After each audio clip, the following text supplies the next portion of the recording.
All right, Rippers, I want to share with you guys a little project that I think might help you at home to stay tuned up, right? You can use this in your backyard, and you might even be able to use it inside, especially if you have a bigger box. This is a compact model, we're going to call it, but this is an indoor airsoft target. Now, you see what I did here. Let me get my cans out of here. I got my cans. There we go. So I just basically took a box, see that?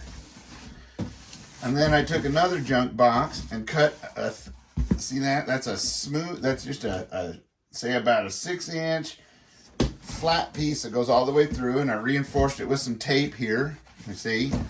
And in there to get it to stay rigid. Now, this allows me to have outdoor targets if you're outside and you don't want to catch, say, the pellets, right? Or you just want more to shoot at. Or to collect the pellets and give you a nice safe backstop for airsoft, you can just put them inside like this. Look at that. Right? And you could cut yourself an access hole in the back and have it fold down that ties up with like a rubber band too, so you can reach in there and reset targets and whatnot. But I find it's just easy to reach inside, right? Now, check it out. See? So you got this. See, it says, hello, here it comes. Anyway, to go with this, what kind of got me motivated to do this is, of course, you know, ammo is expensive. It's hard to find, but we want to train in the most realistic way we can. Well, I found another tool just for that. And in fact, it was found for me for my birthday. And you're going to look down at this and think, oh, he got a Glock. He can't shoot that. That'd go through and hit the neighbor. And you'd be right. I know. But, not saying how. But anyway, but what we did find is, believe it or not, Glock makes an affordable, because, you know, some of these airsoft guns can get up in the hundreds and even thousands of dollars. But Glock made an affordable version, runs about $100 to $110, affordable airsoft version that's actually endorsed by, and I think partially made by, Glock. Right? So check this out. Now we're going to take this, and even though it's an airsoft, again, YouTube, airsoft, we're going to take out the magazine, drop the round out, right? So what we've got here is, if you look, it's even action oriented. It's all metal here, all polymer here. In fact, I'd say it's the same sort of setup that the actual Glock uses. I mean, I looked at this as opposed to my original, and I can't tell the difference, even down to the serial number part, right? But look at that. It actuates just like that. It's got the same sights. Look at there.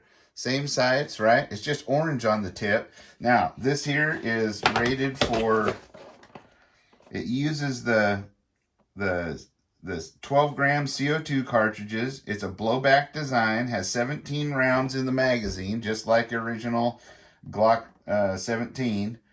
And it's airsoft at 350 feet per second, which is actually pretty good. So, as you can see, the magazine, you take this back and you pull back the spring-loaded jobby, and you just drop them right in there. And then when you push it back, it even staggers them, right? And pushes them up into there. Now, this also is all metal, and it has the CO2 cartridge in the rear. You put the CO2 cartridge in. Let's see here.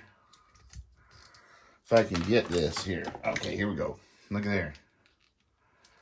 So, the CO2 cartridge, you unscrew this with a big Allen wrench, you stick the canister in there, and you screw it back down. Now it's charged and ready to go. What's so neat about this is, once you put this back on, what's so neat about this is once it's loaded up, it's just like a loaded magazine. So you can put this in your holster and in your mag pouches, and it's the same weight as a loaded magazine, kid you not. So it'll drop out just like a regular magazine. Although I don't know if I'd drop them onto the floor too much, maybe onto carpet, right? But you could do mag changes. You could do retained mag changes like an IDPA with these, and you'll have the same weight and feel. In fact, what's neat about it, with each magazine having its own CO2 cartridge, when you do the mag changes, you don't have to change anything in the gun. Boom, you go in like this, and it's ready to go with a full new magazine with its own canister of air. That is about as realistic as you can get. Now check this out. We're going to scoot this away a little bit. Now this is really close. I don't advise doing it this close at home, but let's just try and check it out. So we've got our magazine, it's got air in it, right? It's got our pellets in it, right? And you have to chamber it just like a normal one, right? Look at that. Now watch. Boom, just like that. I didn't even aim. I just did that from the hip. Woohoo! Now, it catches the pellets as well as the cans. And then you could just go back in, tip this thing forward. Now look, I'm going to tell you what. That's why I say don't do it close. Airsoft still can sting a little bit. Look at that. Rip right through the can. That's what I'm saying. Let's get another one, see what it did. That one dented the can severely. This one. So put it out there at 7 yards, which is your usual self-defense distance, and do some practice. Look at that. Went right through, and then it still stopped with no holes in the back. Look at that. And you can hear them. Hear those rattling around in there? Well, if you don't, you hear something rattling around in my head.